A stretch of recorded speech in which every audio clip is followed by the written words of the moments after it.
मथुरा वृंदावन में जन्माष्टमी की रौनक ही कुछ और होती है। इस साल यहाँ 7 सितंबर को जन्माष्टमी का पर्व मनाया जा रहा है।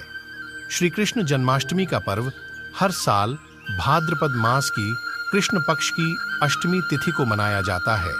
वैसे तो इस पर्व की धूम भारत के तमाम हिस्सों में देखने को मिलती है, लेकिन मथुरा वृंदावन में जन्माष्टमी की रौनक कुछ और ही होती है, क्योंकि ये जगह श्री कृष्ण के जन्म से लेकर उनकी बचपन की तमाम लीलाओं की साक्षी है।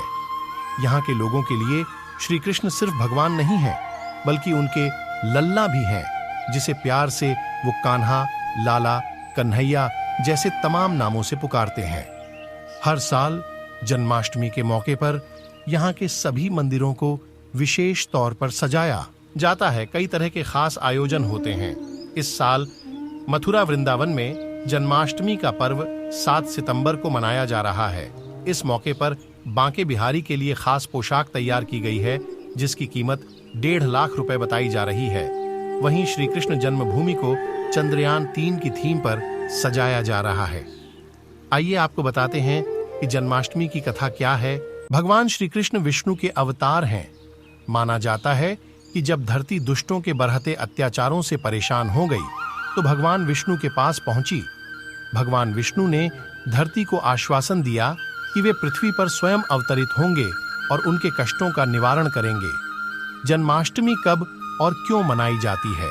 भाद्रपद कृष्ण अष्टमी को श्री कृष्ण जन्माष्टमी कहते हैं, क्योंकि यह दिन भगवान श्री कृष्ण का जन्म दिवस माना जाता है। भाद्रपद कृष्ण अष्टमी तिथि की घनघोर अंधेरी आधी रात को रोहिणी नक्षत्र में मथुरा के कारागार में वसुदेव की पत्नी देवकी के गर्भ से भगवान श्री कृष्ण ने जन्म लिया था। ये तिथि उसी शुभ घड़ी की याद दिलाती है और सारे देश में बड़ी धूमधाम से मनाई जाती है। द्वापर युग में भोजवंशी राजा उग्रसेन मथुरा में राज्य करता था। उसके आतताई पुत्र कंस ने उसे गद्दी से उतार दिया और स्वयं मथुरा का राजा बन बैठा। कंस की एक बहन देवकी थी, जिसका विवाह वसुदेव नामक यदुवंशी सरदार से हुआ था। एक समय कंस अपनी बहन देवकी को उसकी ससुराल पहुंचाने जा रहा था।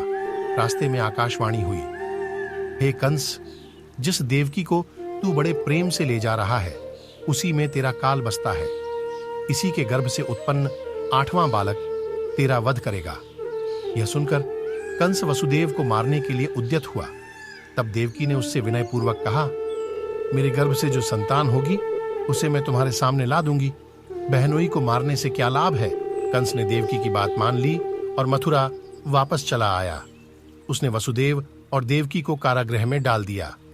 वसुदेव देवकी के एक एक करके 7 बच्चे हुए और 7 को जन्म लेते ही कंस ने मार डाला।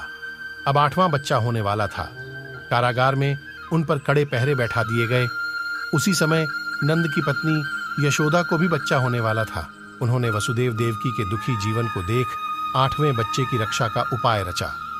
जिस समय वसुदेव देवकी को पुत्र पैदा हुआ, उसी समय संयोग से यशोदा के गर्भ से एक कन्या का जन्म हुआ, जो और कुछ नहीं सिर्फ माया थी।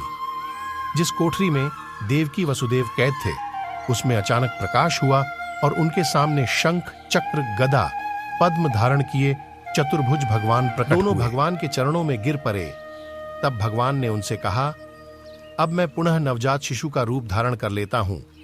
तुम मुझे इसी समय अपने मित्र नंद जी के घर वृंदावन में भेज आओ और उनके यहाँ जो कन्या जन्मी है उसे लाकर कंस के हवाले कर दो। इस समय वातावरण अनुकूल नहीं है, फिर भी तुम चिंता न करो। जागते हुए पहरेदार सो जाएंगे, कारागृह के फाटक अपने आप खुल जाएंगे और उफनती अथाह यमुना तुमको पार जाने का मार्ग दे देगी। उसी समय वसुदेव नवजात शिशु रूप श्री कृष्ण को सूप में रखकर कारागृह से निकल पड़े और अथाह यमुना को पार कर नंद जी के घर पहुंचे। वहां उन्होंने नवजात शिशु को यशोदा के साथ सुला दिया और कन्या को लेकर मथुरा आ गए। कारागृह के फाटक पूर्ववत बंद हो गए। अब कंस को सूचना मिली कि वसुदेव देवकी को बच्चा पैदा हुआ है। उसने बंदीगृह में जाकर देवकी के हाथ से नवजात कन्या को छीनकर पृथ्वी पर पटक देना चाहा, परंतु वह कन्या आकाश में उड़ गई और वहां से कहा, अरे मूर्ख, मुझे मारने से क्या होगा? तुझे मारने वाला तो वृंदावन में जा पहुंचा है। वह जल्द ही तुझे तेरे पापों का दंड देगा। यह है कृष्ण जन्म की कथा। हमारे चैनल को सब्सक्राइब अवश्य करें, वीडियो को लाइक करें और कमेंट में जय श्री कृष्ण अवश्य लिखें।